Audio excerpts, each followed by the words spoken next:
As a son of Glasgow, and in particular, having been brought up and educated in Govan, I was surrounded by shipbuilding, and I was surrounded by large power stations. My father was a rope maker, and he worked in the Glasgow shipyards. The family came from the Hebrides, so they had ships and boats and fishing in their background. So my father made rope, and my two brothers worked in the Clyde side too. One was a welder, another one was a shipwright.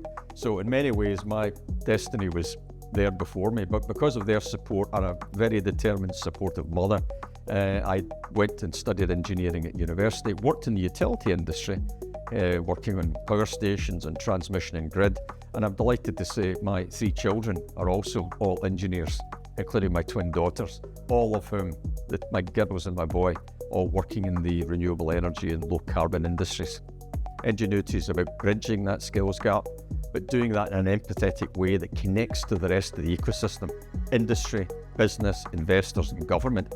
And for me, there's no better organisation than Enginuity to act as not just as a catalyst, but as a driver for that change to deliver the essential skills that we need as a matter of urgency.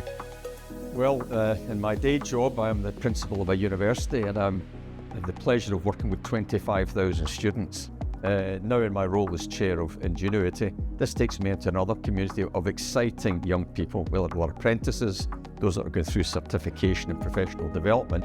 But the key thing here is that engineering will be a driver for change. And in many ways, the analogy I would make is, single voices are good, but if you can get a good harmony across a choir of voices, that's what happens. And in many ways, Enginuity can provide that waveguide, taking that energy, that ambition, that capability across the SME base, and then really make a difference to build the engineering capability. SMEs are very often the unsung heroes. I have been involved in companies very large, FTSE 100s, NASDAQ companies in the States, but I've had the pleasure of being involved in actually starting up and creating small companies. Creating 5 to 10 jobs actually is very challenging.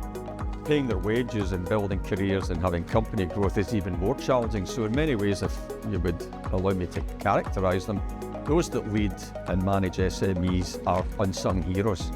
And we need to recognise that they need as much support. In many ways, they might need more support than the big corporates that we're so used to.